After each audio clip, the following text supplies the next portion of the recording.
All right. Good evening.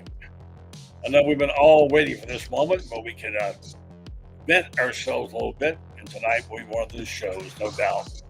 It's a lot to take in the last 48 hours or so. I know if you watch, you're a Gator fan, you're broken-hearted, angry, all those above. And we will take many of your comments tonight. This is going to be a meeting, okay? Shane Matthews, who did a terrific job today of breaking down the offense, is standing by in the orange blue room. Then we're going to have a church meeting of the orange blue bloods. We'll have Ben Troop, Lauren Meadows, and Franz Beard all coming your way here tonight. It's going to be a hot one right here on the Buddy Martin Show. Stay tuned. Shane is next.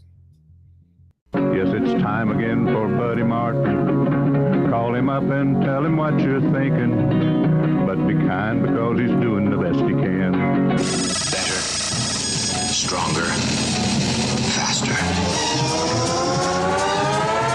Mama says that alligators are ornery because they got all them teeth but no toothbrush. Hey, what if the voice calls while you're gone? Take a message. Bye. You ready, champ? I'm ready for this my whole life. I'm incapable of small talk. But that's why you love me, right? Kind of intimidating to be in the presence of so many great athletes.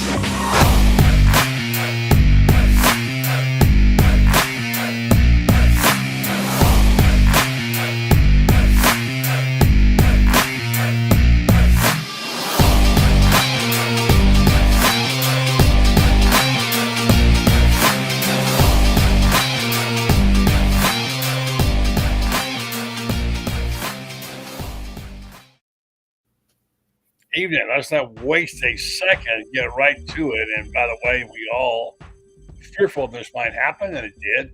It was not a pretty sight. Ugly, and a lot of people who are heartbroken, and some turning away.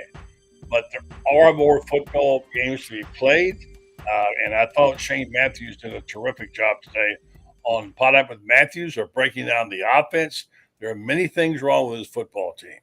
Let's go right to Shane and see what he's got. Shane, good evening to you, and I liked your presentation this morning about the routes. There's a lot of talk about the fact that this team's kind of ragged in that department.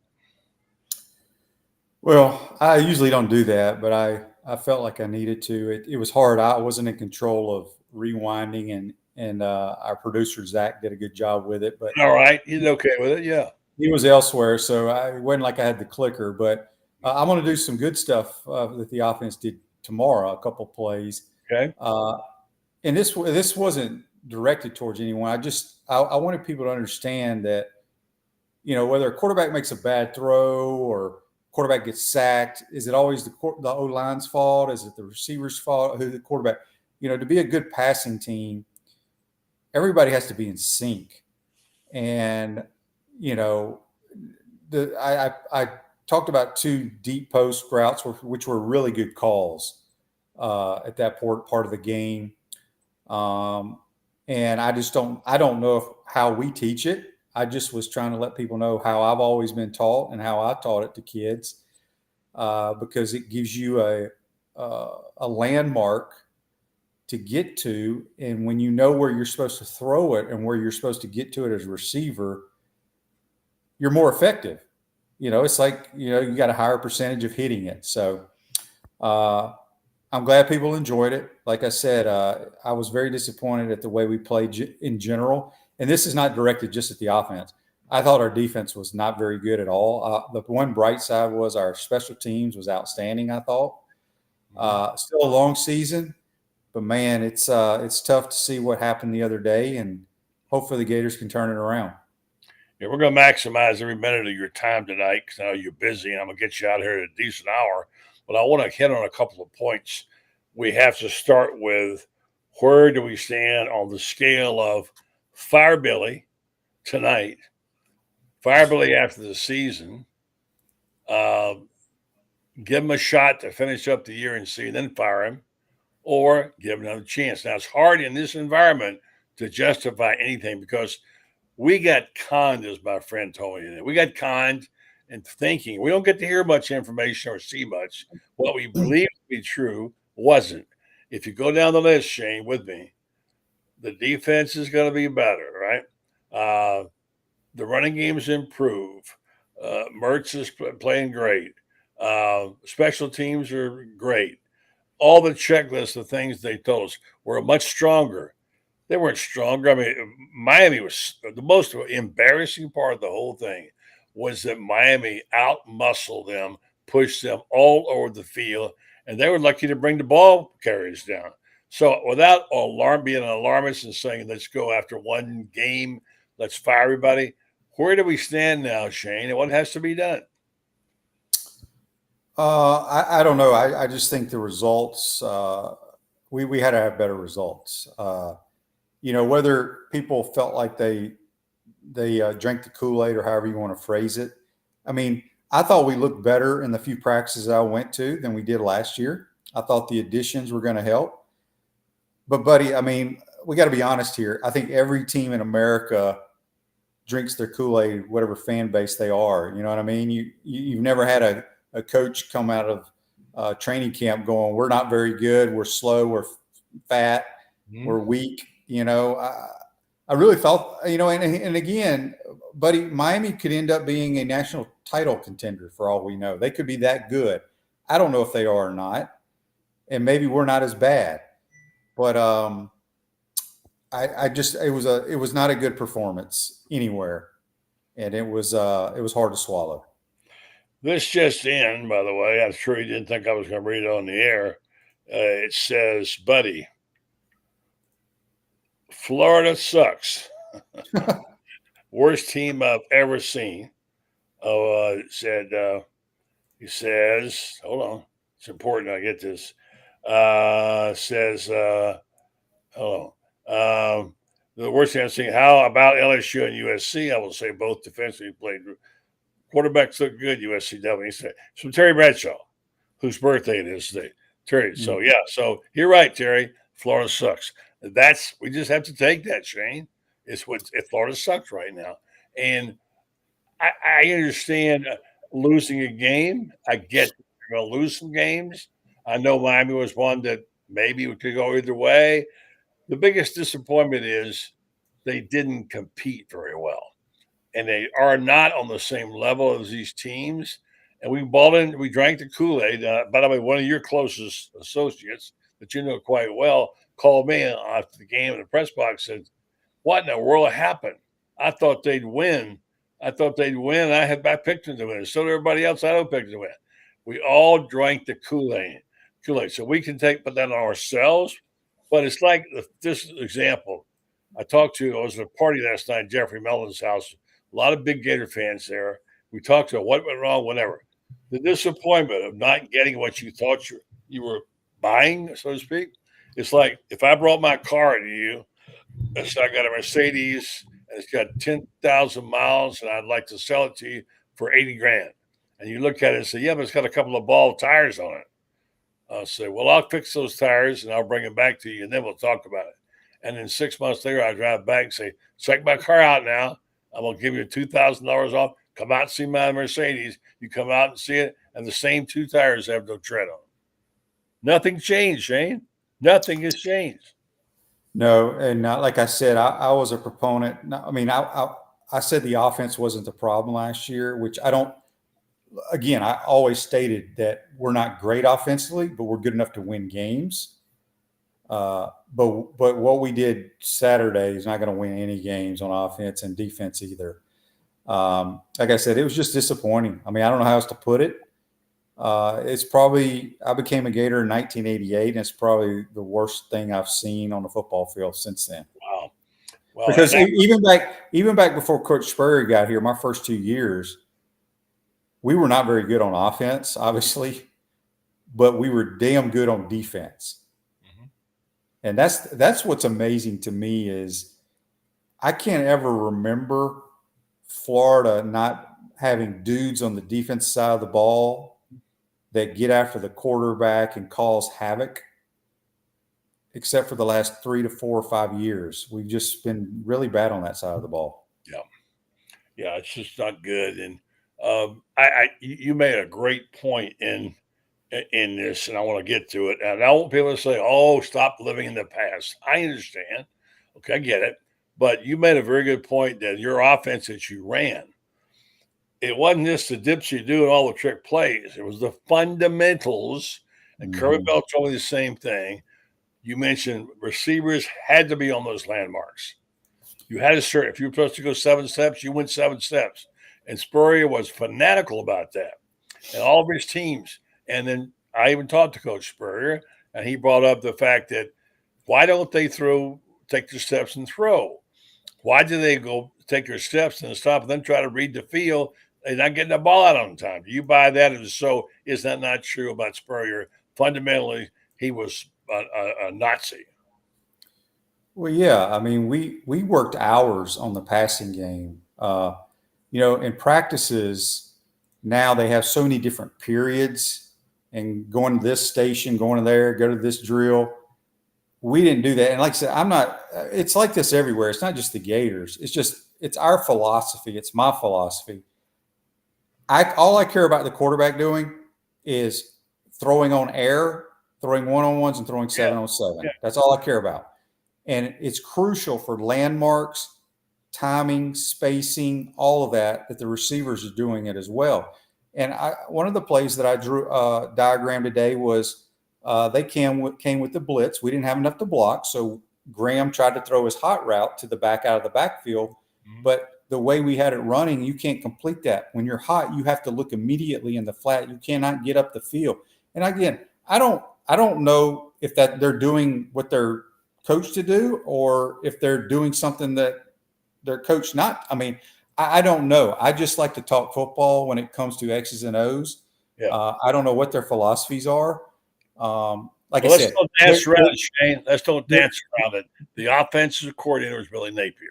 It falls. That's fine. That's fine. But Billy Gonzalez is our wide receiver coach. That's the other thing I want to say. Gonzalez he's known for his fundamentals too. I don't know what happened. I'm just bringing up points here. Like I said, I'm not getting all over the offense. Offense was not good. The damn defense was worse. Okay, so I just don't think we're a very good football team right now. Can that change? Absolutely. I'm hoping, but time will tell. Yeah, and last thing I want to say about that is that you said I listened to your color, you and Sean on your radio broadcast when the internet didn't go out, and you kept harping on one thing. Why are they getting a 3-by-1, a bunch on the left-hand side, and a single guy over here, and throwing the ball in the bunch where all the defenders are, and they didn't run anything away from it. And then, of course, the one thing they ran away from it was Montreal, and he went 71 yards. So explain a little bit about that. And then also there were some timeouts and whatever they came out of. They didn't help them a bit. They didn't seem to get anything from that. And some of the second, third down calls were uninspired. I didn't get it. So speak to that. Well, if anybody listens to the broadcast, I look at it differently than most people because all I do is look at the secondary. Because I think that's the easiest way to score in today's world is throw the football. A 3-by-1 formation means 3 eligible receivers to one side, whether they're in their bunch, whether they're spread out, it doesn't matter. 3 guys to one side, 1 single eligible receiver to the other. Miami's plan was against the Gators, and I don't know if they do this week in and week out. They played cover 1, man coverage, meaning 1 high safety, man to man. Okay. The safety is going to basically line up kind of right over the football, maybe cheat a little way, maybe a couple yards to the single receiver. It is playing backyard football. We did it one time. I'll show it tomorrow. I think it was an RPO, though. Graham threw a back shoulder. He had man-to-man coverage to Elijah Badger on our sideline in the first quarter for like 19 yards. Easy throw and catch. Football is not complicated. It's all a numbers game, buddy. That's all Miami did to us. They lined up. If their one run play was the zone read, not the zone read, just the zone, inside zone. Let their guy pick a hole and go. If there were more guys in the box that they had for blockers, which they had 5 blockers, so if the Gators had 6 guys in the box, what did Cam Ward do? He faked it and slung it sidearm on a wide receiver screen. Because that means they had the numbers on the outside. Yeah. It's no different. it's that's all football is. If they got too many dudes in here to run it, let's throw it. Yeah. And their game plan was so damn simple. And he's a good player and he made plays, but that's pretty much it. And like I said, I know we're harping on the offense, and that's fine. I'm an offensive guy, but it's not like our defense did many good things. Yeah, I agree. Can you take me through a couple of things? What was the most disheartening thing you saw? To me, it was the domination physically of the team. We couldn't even bring down the Miami tacklers, and that wasn't necessarily even a technique. That was muscle. That was force, brute force. Well, I think sometimes you're playing too high when the pile is moving backwards. If you're on defense, we're playing too high. We got our pad level way too high. That is disheartening. I mean, look, Miami. Everybody told us how good their front seven and their O-line was, and they were very good. I know pass protection at time wasn't good, but I feel like we can help these guys. And again, it goes back to the guy that I played for. Let's go back to the receivers or offensive linemen. Not everybody good is good at certain blocks, right? So, if you're a gap scheme, meaning if you like to run powers and counters, and Buddy Martin is the right guard, and you're not a good puller, Buddy, I can't call power with you. Right. You may be a good zone blocker. Okay, so we're going to call zone to your side. So if a lineman is not a good puller, you can't call that play. It's no different than as a receiver. We're going to talk about the receivers that played here. The Willie Jackson. Willie was not a down the field go guy, get it. He ran digs, curls, things of that nature. I don't think he ever ran a deep post because he wasn't a post guy. No, right. Doring had certain routes that he ran. And my personal opinion from the few practices, if I was going to throw the ball deep, Trey Wilson's one guy, Aiden Miles the other, and Marcus Burke would be my go down the field guys. Right. But I'm not at practice every day. I don't sit in the meetings. Like I said, this is just me talking out loud here and venting.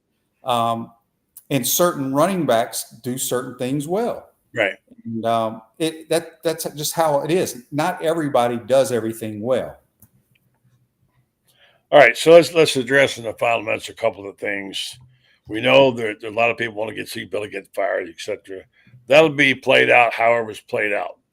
Kind of out of our control. It does mean now it's going to be tougher to win 5 or 6 games, without a doubt. But how do you think Billy handled himself after this loss? And the comment that really pissed off a lot of people was about some guy in rural Florida in his basement, making that didn't go well. Yeah, I heard that because I was doing my show with Steve Russell today, and the press conference is going, and we go on the air once it's over. So we did see that. Yeah, I don't know if it was taken out of context or what, because I didn't hear the whole thing. He said it. He said Yeah, I didn't see it. I didn't see or hear his press conference after the game. Yeah.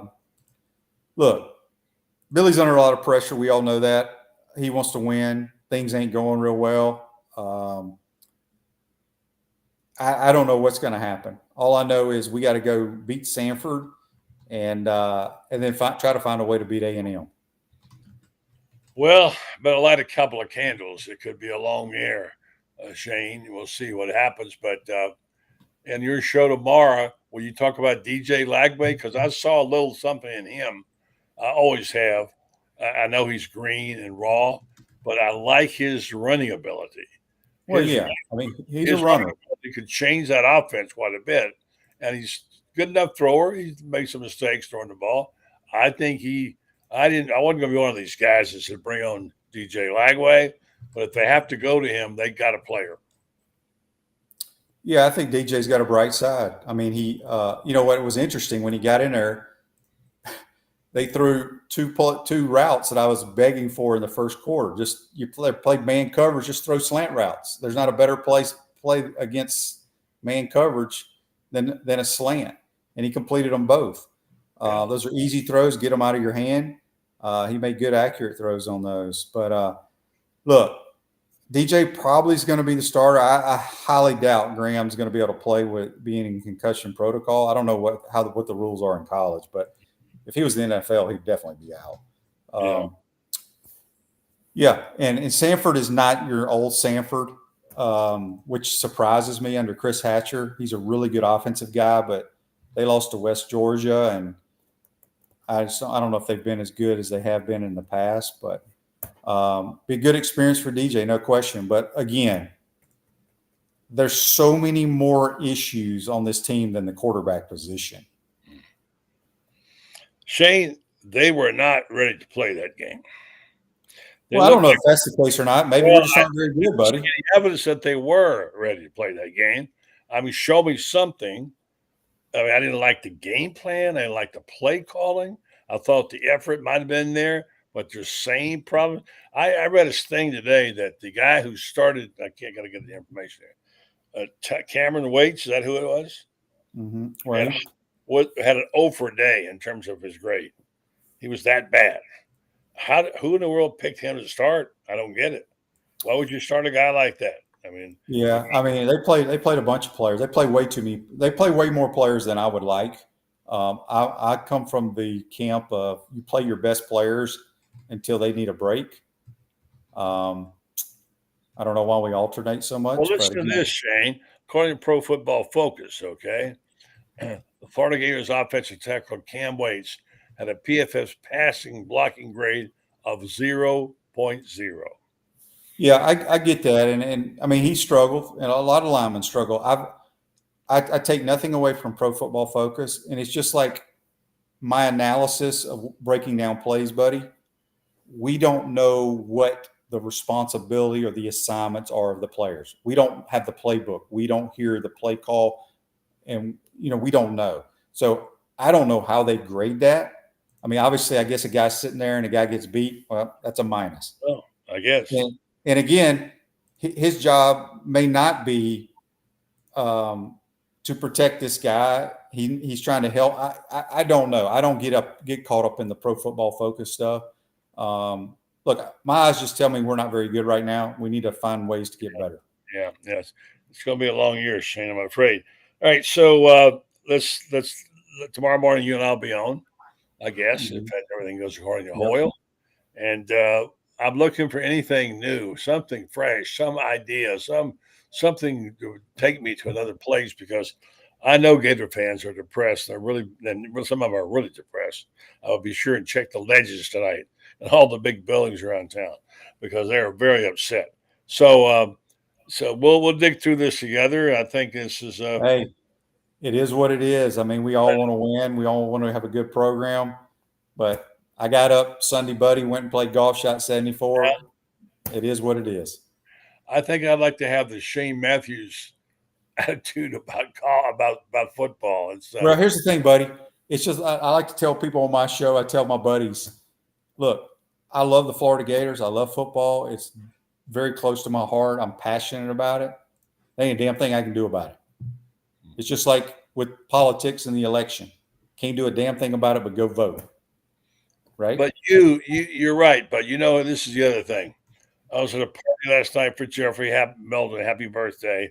There was this nice guy sitting there. I forget what he did. Older gentleman. Well, no, younger than me. But anyway. And he was asking me what I knew. I can't give you any answers. I don't know. And as I was walking out the door, he stopped me. Buddy. He says, "Can you give me any hope?" I said, "I wish I could." I said, "Well, here's the thing, buddy. It's funny because I'm sitting at a tailgate and you got buddies. I got a couple other former players at different eras that I tailgate with, and of course the people there, they're good friends of ours. They will always want our opinion. We don't know. I mean, look, we have not been relevant in a long time, so it's hard to give anybody's opinion. We're just throwing things out there. We have no idea. And whether you, myself, or any other media people went to every practice, you're still not going to know until you go play an opponent. I don't know anything because I'm in the basement in rural Central Florida. There you go. I might as well, by the way, for what little I get information-wise. of going up there and trying to get information and asking. Could you imagine if we had basements, how hot it would be? Basement in Florida.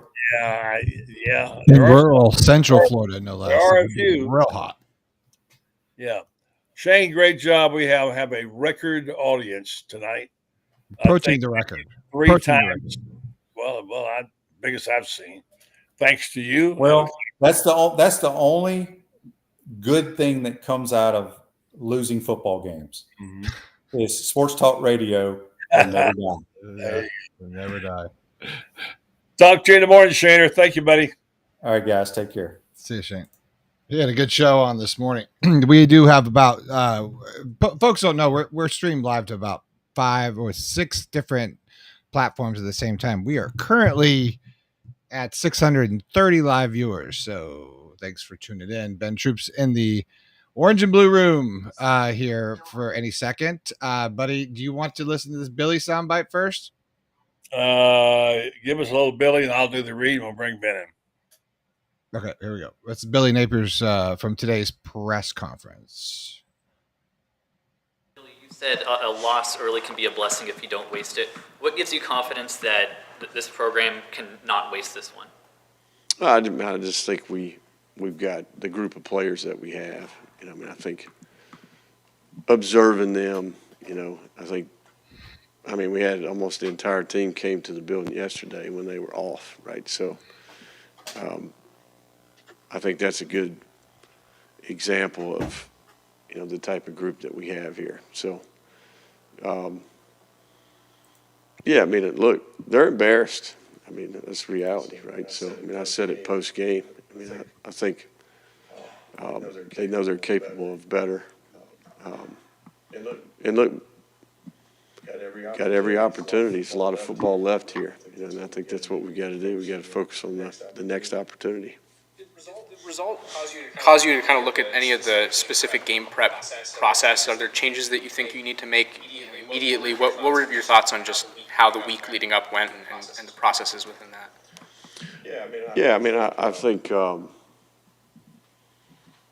I think offensively that I had, I think that I was a little surprised, to be quite honest with you. I thought we played much better. That's just the honest truth. I do think defensively there's a lot of good on the tape. I think Miami, I think the quarterback's a really good player. So I think he played a heck of a game, made some exceptional throws. He's a challenge. They got a good group of skill, and they did a nice job protecting him. So, but I do think the kicking game was impressive. So we got work to do. What's DJ going to have to do to kind of accelerate his readiness, I guess would be a way to say it this week? Well, you would like to think that he just finished preparing as if he was one play away from being out there. And I think ultimately that's what we try to do for the backup, is create an environment where, every day is a challenge, just like you're going to have to run out there, and be the starter the entire week. That's what we've always challenged the backup to do, is look, you got to start your week as if you're going to be the guy, knowing that the entire building is going to be dependent on you when you get that opportunity. And really that applies to all backups. I think you want a culture where the backup is working consistently as if he may have to play, because this is a game where players get hurt, and I think didn't get much out of that. And, all right, let's do this. Our guys are lining up before we get in there and get the church meeting going tonight. And the church of Orange and Blue Bloods. We just say happy birthday, Jeffrey Meldon. Thank you for all you do for the community. Also, thank you for sponsoring this show, which you've done for many years. Remember, Meldon Law is where you want to go when you have a legal issue. They also can help you win tickets, et cetera, and they're good people. I encourage you, if you have not been down there and you need legal help or just someone to give you a second opinion on a case, do that. They have offices in Ocala, Gainesville, Lake City, and Williston now. So Meldon Law, they will not back down. Evening, gentlemen. You are the hat guy, whoever you are. I don't know who you are exactly. And then I know Lauren. I've seen him on all these shows. How are you, Ben and Lauren? Doing well, sir. Yeah, doing well. It's been a brutal couple of days. How are you guys weathering the storm? I mean, unfortunately, Lauren, Brendan, buddy. I mean, we've been here a while. It's not. I mean, and obviously, when you talk, here's the thing about Saturday, right? That's always going to be a head scratcher. And Lauren, you tell me if I'm wrong. A lot of teams lost on Saturday, right? A lot of teams lost.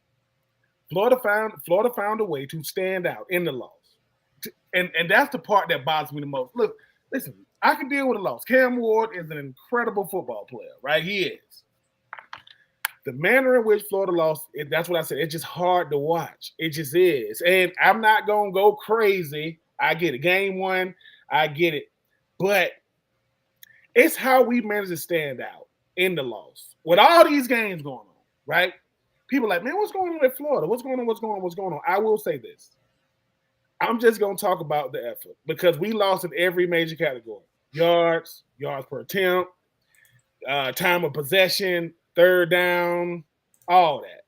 I think the thing about this team that obviously when you talk about the offseason, still was a good one. When you talk about the players he added, still added some good players. That do not mean it's going to translate to the first game, in which it didn't. But it's always going to be a head scratcher because I just think that when you start talking about everything that was going in Florida favor, even in the losing effort, you didn't think it was going to look like this. Like you just didn't foresee it looking like this. But hey, man, shout out to the Hurricane, shout out to Cam Ward, the crystal ball, getting the big dub in the swamp.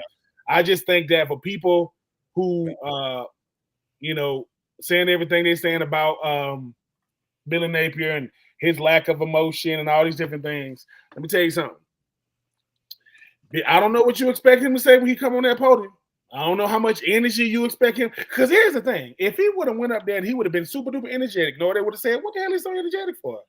Certain times you just can't win in a situation like Billy Napier. If he would have said what you wanted to say, he shouldn't have said it. If he's I'm going to say this, man. I'm going to try to move the ball around fast because the whole congregation is here tonight and in our pew underground here in our basements. And we're going to move the ball around. We're going to get some thoughts, and then we're going to read some of these comments. There's so many comments, Brendan. Something's really good ones there, and people are weighing in. This is a chance for people to get together, have communion, and figure out what's going on and speak of peace.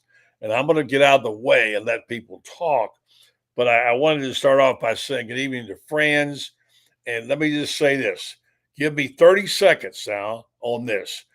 What's the most disappointing thing that you saw in the football game Saturday, friends?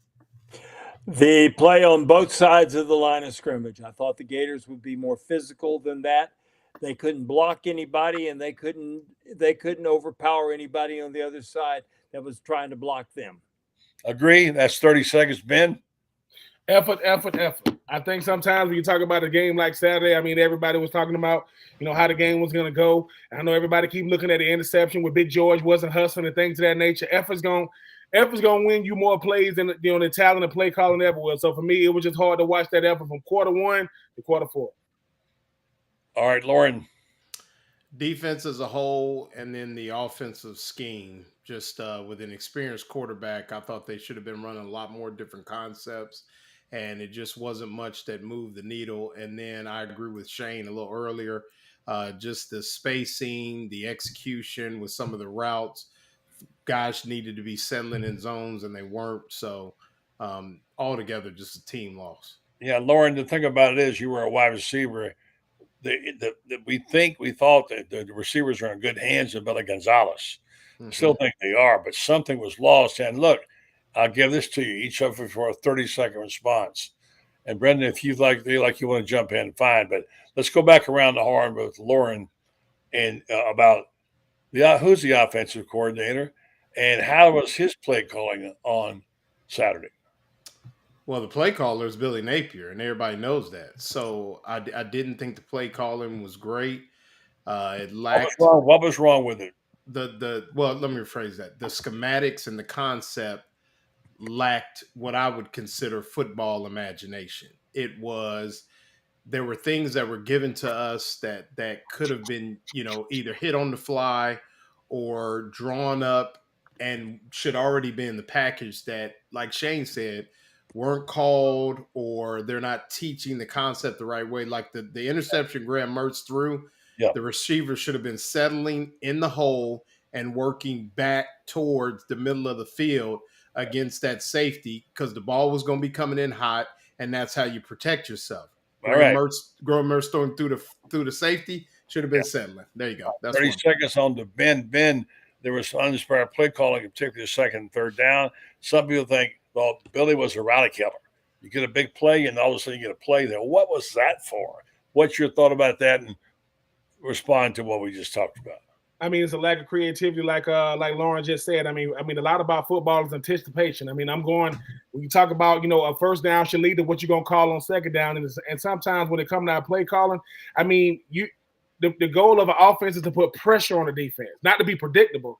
And the thing about it is, the whole scared money don't make no money. You got to call plays to get guys in position. Now, I do get it. Sometimes things are going to happen, but the more we play vanilla offense, the more guys run routes that way. The more guys start expecting, hey, man, it's not going to be anything within, go a little bit deeper into play calling. But like I say, if Billy Napier is going to be our offensive play caller, and you got these type of personnel, you're going to have to go a little bit deeper in it, because I get it. Miami game one, you're going to have situations like that. Defenses are only going to get more complex. They're only going to put more pressure on you as the season goes on. So I do agree with Lauren. Lack of creativity going to get you beat every time.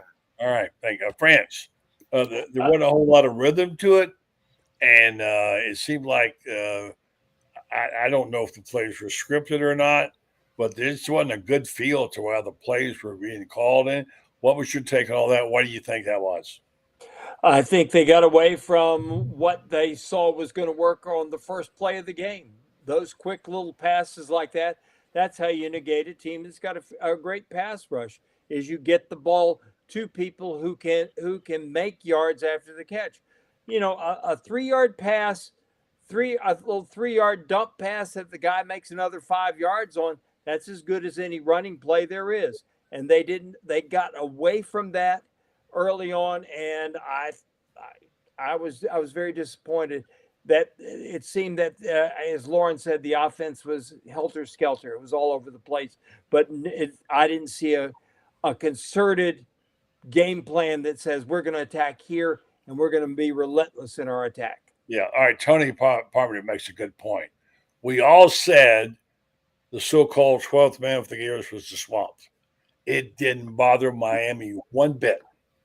And I was asked by a prominent coach, why did Billy take his team out there early and keep him an extra half an hour? I don't know. But the bottom line is, why wasn't the swamp effective? It was loud. The fans were ready. But, Cam Ward just sliced it and diced it. What happened to fans? Go back around the horn.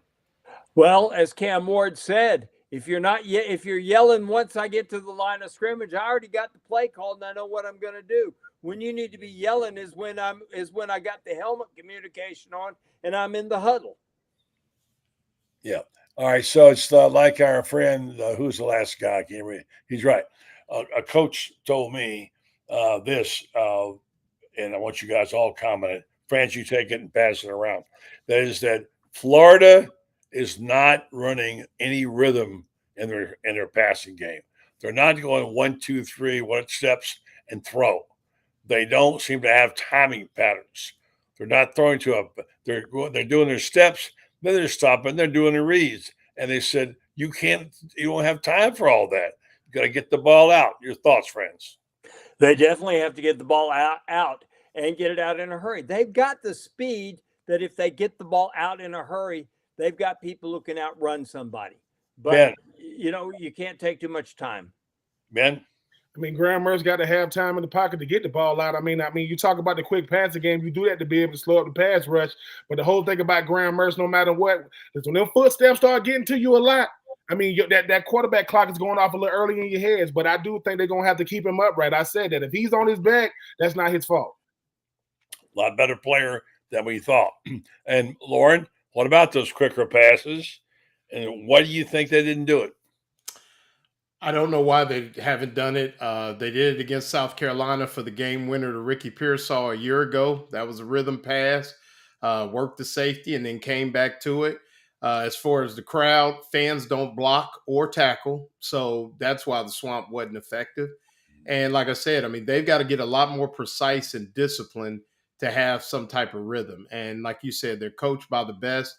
I don't understand looking back on Elijah Badger's routes. When you look at him, it's very disappointing. But they got to get a lot more precise. I think they have it in the repertoire. It just needs to be called, and like Shane says, called at the right time. Okay. All right, so we're going to do this now. Here's the deal: we have a record crowd tonight, more people than we've ever had on the show, for obvious reasons. They want answers. We can read some of these comments if we like, but I would like you guys just keep doing what you're doing. Let's do a quick commercial, and let me explain to people what this show is. This is the Buddy Martin Show, which streams 4 nights a week and sometimes on the weekend. We're here at 9 p.m. Eastern, Monday through Thursday. We'll probably do more weekend stuff as we go. These are some of my all-stars here. Franz Beard, who's also one of the best columnists anywhere around. If you're not reading him, you need to go to GatorBaitMedia.com and sign up and read him. Ben Troop, who's not writing yet, but he's going to start writing his skills. I'm going to sharpen your skills, right? Ben's with us at least once a week, and on Thursday night, Orange and Blue Bloods, but we had a church service tonight, so we had to call him back in. The pastor is here. I'm going to hear from him. And Lauren Meadows is doing 8 shows a week now. Everywhere I turn on the computer, he's doing something. But he, of course, was with us twice a week, sometimes 3. He writes a good pieces on analysis of football. Former player and coach. If you're not reading him, you need to understand that what he does as a writer is really valuable. And check him out, check Franz out, and they even let me write sometimes. Okay, that's what's happening. Our show is called The Buddy Martin Show. Gator Bait Media. Go ahead and subscribe to us right now here. It helps us a lot. All right, I'm gonna give you a little room to breathe for a second. What should we focus on here in the future without dropping the cliches like there's a lot more football left, whatever. And let me just say this about Brendan. He'll speak to it tomorrow night. He has been saying this from day one. And I know, Lauren, you heard it till you're sick of it. But how is Billy going to have the time to be an offensive coordinator when he's doing everything else? It's a fair question now. Let's go back around the horn with you, Lauren, and go back up to France. Well, I don't know how he's going to have time. And my thing was that it wasn't the fact that I didn't think that Billy Napier needed to give the offense and hand over the play calling to someone else. My instinct in observing him and his comments and the way that he discussed the offense, I just knew that he wouldn't. So my thing has always been that, I think he should. I think the writing's on the wall. Maybe they need to bring in somebody similar to what Orgeron did with Joe Brady, with an entirely different system, things like that. But I knew that he was not going to hand over the play calling or the offense to someone else. So, I mean, at this point, they could change the way they do it in-house, maybe give Russ Callaway a little bit more leeway, a little bit more play calling duties. But even at the press conference today when I was sitting there, it did not seem, he said that Russ Callaway was coming along or made some reference to that, which says that for the foreseeable, for the foreseeable future, Billy Napier is going to be the play caller, and that's the truth. Dave Aronoff said, "We want the truth." That's the truth. Yeah, for sure, and we'll talk more about that. Ben, what about it? Does he got more on his plate than he should have? I think he does, and I think sometimes, when you start talking about head coaches in college who call plays, that list is very, very short. It is extremely short for a reason, because the guys that are the best at it, right, they're doing things like winning conferences and playing for, conference championship games and playing for natties. If what you're doing is not getting you winning the conference, playing for national championships and conference championships, deferring. College is way different than pros. You got a lot of players. That's a lot of moving parts. That's a lot of things going on. Give it to one guy. That way you can micromanage everybody else, because if what I am doing, I am not producing at it, either through my players or my play calling, when you the head coach, who's going to tell the head coach that ain't good enough? Because if he had an OC that wasn't getting the job, they'll get rid of him. That's usually what happens. OC ain't getting it done. I'm not getting rid of myself. And I think sometimes being able to just say, hey, man, this ain't working, that's a sign of a good coach who's trying to be a great coach. And like I said, I agree with Lauren. It ain't working. And I get it. It's easy for us to sit up here and say that, but we know what we're looking at. We know what we're looking at, and it just ain't whatever the culture is and the messaging is, it is not transferring from the practice field to the playing field right now. I'm sorry to interrupt you. I'm just trying to keep going here. And France, we knew that offensive coordinator who would talk back to the coach. I heard it on the headsets myself the year I did the book. I was on in 2007 listening to all the conversations. And like him or not, it's a dirty name now. Dan Mullen, I heard him numerous times talk back to Urban Meyer. And he did it. He said, Coach, I want to stick with this. And so it can happen. So, France, what is wrong with the play calling and how do we fix it? Well, one thing you also didn't mention, buddy, was during Urban Meyer's tenure, you had every offensive coach is plugged into the head coach. And, Urban could say something, Dan could say something, and maybe Billy Gonzalez is up there and saying, Lewis Murphy can beat this guy all day long. Hit him on a skinny post right now. It will work. And he could override. Every single offensive coach could override. And in this case, we have one guy making the decisions. And I'm not sure that he's getting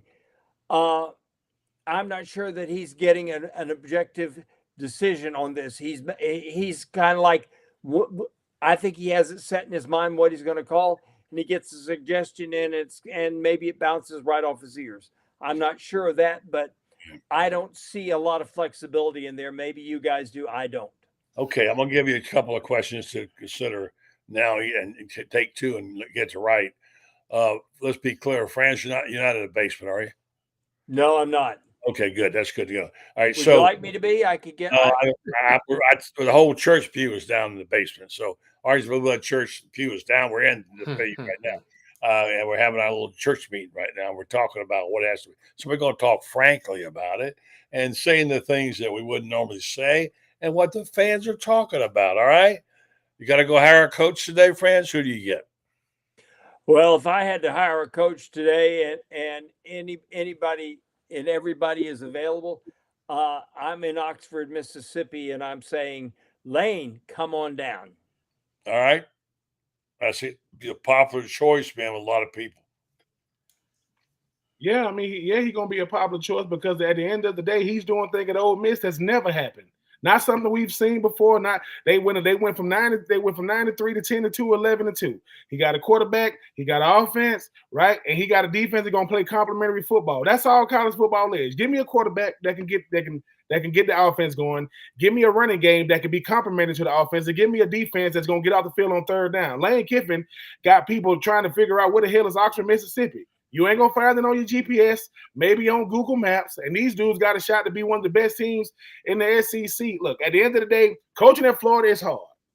And I mean, we got to find a way to get it done. Because at this point, buddy, like I said, I can deal with a loss. I cannot deal with being one of the worst losses of the weekend. It's like it stood out. Losses in college shouldn't stand out when you got this many games going on. And we're going to give you a chance to have a little mini sermon here in just a minute. And that'll be all right. All y'all got a chance to preach tonight because the church pews are open. And y'all come on up and let's hear it from you. But, Lauren, that's kind of low-hanging fruit, Lane Kiffin, all right? That's the obvious answer. Who else out there is someone, if you were the AD, you'd look at? Jed Fish.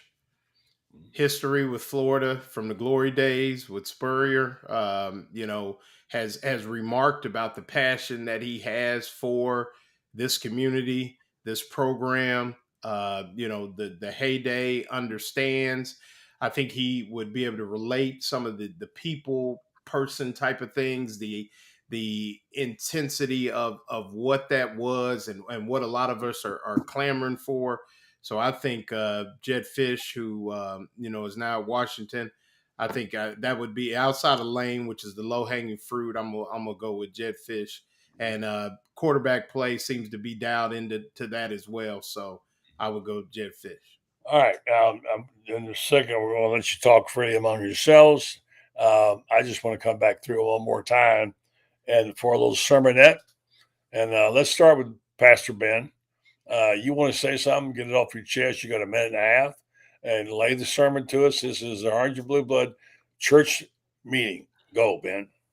Look, at the end of the day, look, I'm getting all these everybody on X coming at me. I feel just like Shane. People be coming to myself and Buddy and friends and Lauren. Hey man, tell us what we should expect. We don't know. We only giving you what we feel. I don't know at this point, because at a certain point, when you get to listen, we are what the record says we are, and we are what we put on tape at this point. I don't like it. But I'm not going to jump ship. I get it. It's week 1, and you're going to have to find a way to get it done. But I just want to know why it's not translating. I really, really want to know, because the whole thing about it is you got veterans, check.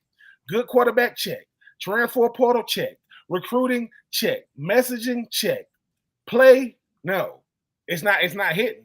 And I just think that, it's too early in the season to call a players only meeting. It's week 1. But like I said, and I'm going to keep saying, if 1-5 is on his back and he's hearing footsteps, and you're not giving him route concepts to go through, it's going to be a long year. Because I thought that it was going to be the run game and the passing game was going to complement it. Listen, you talk about less than 300 yards total offense in college football. You know how hard that is to do? 300 total. We didn't even get 300 total yards in the whole game. And Montreal had 100 and something of that. I'm just saying, for me, I just want to be able to say, hey, man, you got to have something to go. And, yeah, the linebackers did play well. But like I say, Cam Ward, 385 yards passing. And you only going to get better quarterbacks down the line when you talk about the ones that you got coming. We're going to have to find a way to, to look ourselves in the mirror and decide, is this really what we want to do? Because everybody want to play for the orange and blue until you out there. And I'm going to say this, as much as I do not like what happened on Saturday, players control the game. I don't care who the coach is. And when people say, how you know, I love Ed Zomberg. That's the homie. You know what our route concepts were when I was in my last 2 years? They were menus. We had menu 1 through 9. That's it. Give me menu 1, give me menu 2, give me menu 3, and we beat Georgia with a goal string. So don't give me that. Oh, listen, I don't want to hear them players complaining when it don't go well. I will never, ever blame a coach for what a player controls. Players control between the lines. So they got to find a way to get it done. Pastor Troop, and I know what you said there. A lot of truth in that. Friends, Shane had some interesting comments about the passing game, the timing, the plays that didn't develop because of 1-6, 1 after the other. We know Spurrier, he had his landmarks and precision, whatever. Wouldn't you think that this team coached by Billy Gonzalez would have more precision in their routes? And what did you think of the passing game, Franz? You got a minute. Well, the passing game, the routes are set by the offense, okay? The wide receivers coach, his job is to get the players ready to run the routes that the offensive coordinator or head coach calls. I'm not going to put that on Billy. I think his guys run good enough routes. I think they run precision routes. But I think, as Lauren has mentioned before, and as Shane probably said before too, you are not going to win against sophisticated defense with simple routes. You're just not. Billy Gonzalez can teach any route you want, but you got to give him an opportunity to do it, and you got to have an offense that caters to what he can do. Right. We talk about complementary football. Complementary football is also on the offensive side, where you complement what your offensive line does, for example, is complemented by a good running game, for example, or maybe they're better pass blockers.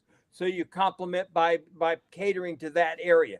Florida does not cater to its passing game by giving us good, sophisticated routes capable of beating sophisticated defenses. All right, good stuff. Thank you. Let's go to the Deacon. That would be Lauren, Deacon, to wrap it up. I know you've had some angst about this for quite some time. You felt like the program might not be going the right direction. Fill us in. You get a minute to preach. This is a team loss. There's an awful lot of talk about offense. And even if the offense would have played well, they would have had to score 50. because defensively we did nothing to affect the game. Absolutely nothing. Florida didn't get a pass rush. I was with Shane when he counted the 10 Mississippis. I counted 10 as well. There were several times where Cam Ward literally stood back there flat-footed and literally looked around. He scrambled, and on the first scramble, he probably could have scored. He just looked around and said, well, I'll just go down now because I'm pretty much playing backyard football with these guys. They have been historically bad on defense for 2 straight years. The defense has issues. The offense has issues. And special teams, we don't know if they had issues really because Miami only punted twice. So this is a team loss. Trying to pick out one particular thing is going to drive everybody crazy because everything was bad. Agreed. Well said. We each got 15 seconds to say what needs to be first. It could be anything from firing Billy to getting a new table. I don't know. What needs to be done immediately? Let's go back around with Lauren, and then we'll let Franz end up. 15 seconds.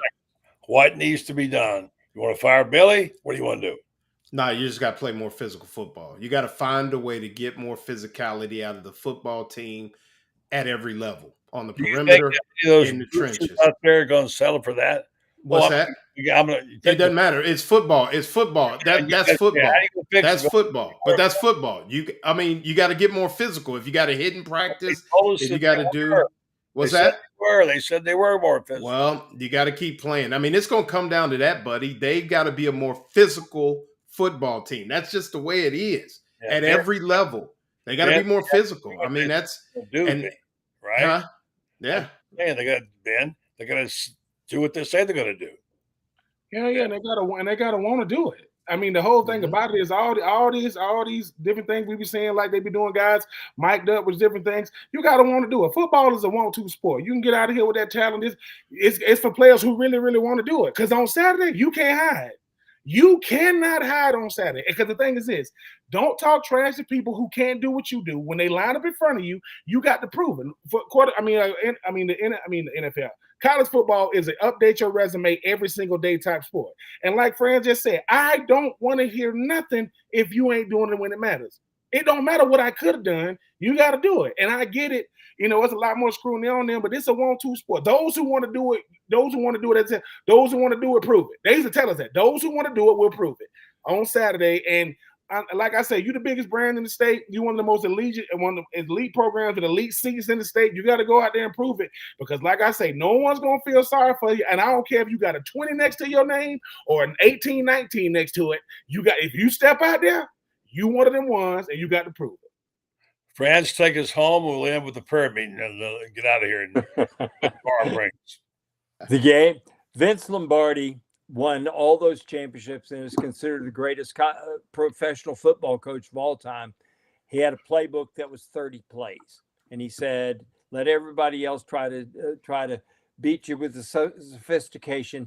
He said, "The game is still about blocking and tackling. You block better, you tackle better, you win better.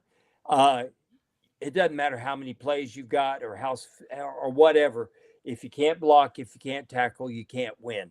Florida didn't block against Miami. They didn't tackle against Miami. And if they don't block and tackle better in the remaining 11 games, it's going to be a long, disastrous season. All right. I'm going to give you a bonus of 90 seconds to talk among yourselves and figure out what you want to say. Go. Well, I'll start this off by saying I'm terribly disappointed.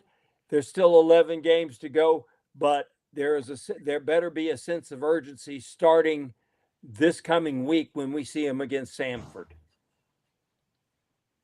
I am mystified at a team that clearly has upgraded its roster. They have. That is clearly bigger. Yes, they are.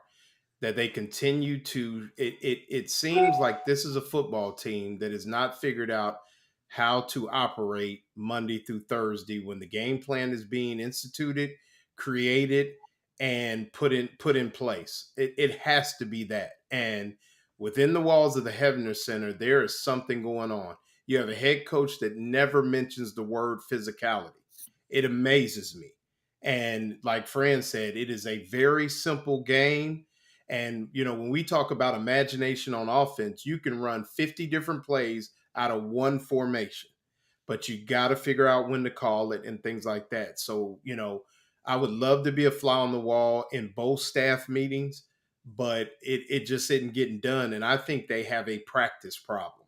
I think that's where it starts. They have, and obviously we don't get enough to see, but I think they have a practice problem. This team's issues occur Monday through Thursday and manifest on Saturday. When I was in Florida, they used to tell us, they said, all liars don't speak. They used to say, all liars don't speak. I was like, Coach, what the hell that mean? I mean, what are you telling yourself when you look in the mirror? Some of y'all lying. And it's showing on Saturday, right? Just because you've been here a long time don't mean you should play.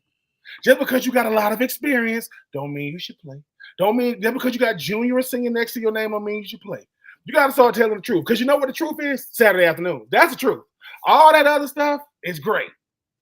If you ain't getting it done on Saturday, that's the truth. So I just hope, them boys take a strong look at themselves. Because once again, you only going to be able to blame Billy Napier for so much. Because they're going to say, okay, what did you do? You play, right? Yeah. So what did you do? Because we ain't privy to go watch the tape. When everybody talk a bunch of trash before the game, you know how it is, Lauren. When you're watching that game tape, it's quiet in there, boy. Because now you don't lie.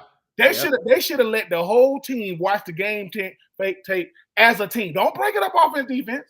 Because I want to know how the play's supposed to look. Because sometimes as offense, I don't know what the defense running. Defense don't know what the offense running.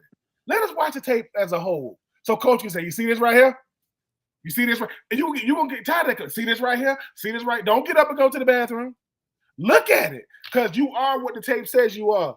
And for me, listen, do I think Miami is that much better than Florida? No. But for one afternoon, they were. So, hey, man, let's shout out to them Hurricanes. But like I said, we got to stop lying to ourselves. And I'm going to say this to the players. Love y'all. You cannot keep hiding behind what Billy Napier is doing and not doing. Because Billy Napier called plays on offense. You know who nobody talks about? Coach Armstrong. They ain't said his name one time. So I'm just saying, it is a group effort. It is enough bad ball to go around. And like I say, man, we got to get this. You got to listen, forget the fact that you lose. You got to get tired of it looking like that. That's us. If I played for Florida, when I was at Florida my last 2 years, they told us, y'all boys were 8-5 and 8-5. Y'all going to be the worst team ever come through here. That used to be in my head. Dang, we lost 5 games 2 years in a row. I only lost 5 games in 2 years with Coach Spurrier. So for me, I just want them boys to just, go play. Just because we play our best football don't mean we're going to win. But we don't even know what that look like. Like, when the last time we said that was a great game and they were just better than us? No, it'd be, like I said, it's a head scratcher, Lauren, friends, and Buddy. But at the end of the day, right? Listen, I am at a dance recital. I'm at my mother-in-law's dance recital. I am standing next to a Georgia fan. You know what he said? Man, what the hell going on in Florida? That's a Georgia fan. Man, what's going on with Florida, Ben? I don't know, man. I don't know. But I ain't going to keep betting on Billy Napier, because guess what? He don't run out there. Because had it worked this weekend, with a good job, Billy. They're going to call the same plays. They don't get to kill the playbook and come with something different. We don't call the same plays. Players got to know the difference between man and zone. When I got to sell into that zone, but once again, they don't tackle. They don't get out blocks. Like I say, defense was bad, offense was bad. Anything that was good, DJ Lagway, let me tell y'all something, people. When the game is over, you don't know how good he's playing. That game is over by then. By the time DJ gets in, the people talking about the comeback is on. The comeback wasn't on. The game was over by then, and we just got to do better. I believe we will, but that player coach, happy-go-lucky Billy, listen, my name would have been 4-letter words. Coach Bird didn't do a bunch of cussing, but he knew how to get your attention.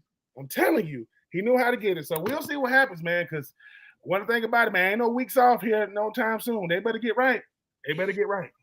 France, tell what happened to you tonight when you went to the Villages, what people had said to you, and we'll close it off.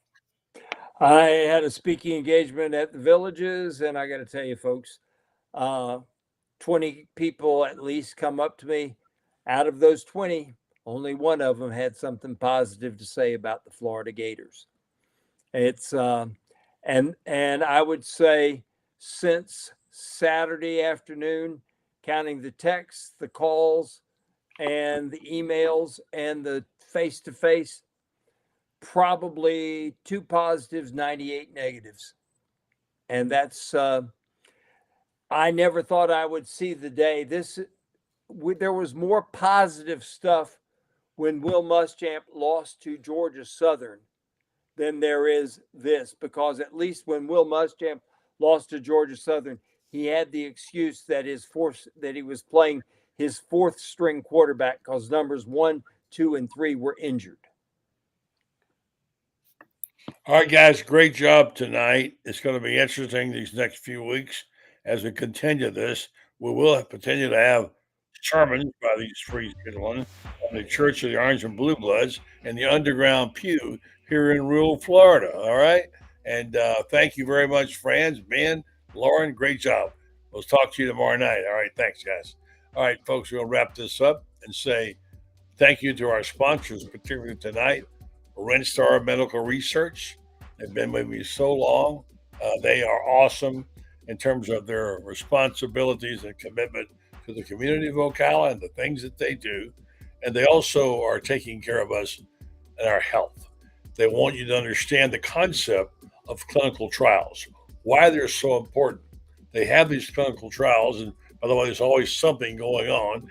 You go to renstar.net and find out which ones they are, and you can volunteer for them and take part, and you will get time and you'll get compensation for time and travel, and the information, the data they'll use to send off to these companies to prescribe better medications for us and how to treat us. All right. So I encourage you, if you care about your own health and health of the people, you might get some investigational medicines and things and even equipment that you wouldn't get other places. Start that and find out about it, and I guarantee you, you will find lots to talk about there. Renstar Medical Research, seeking tomorrow's answers to the health questions of today. Great job by Brendan. Great job by our team. And we're back at you tomorrow night with more right here on the Buddy Martin Show, live on the SEC Network.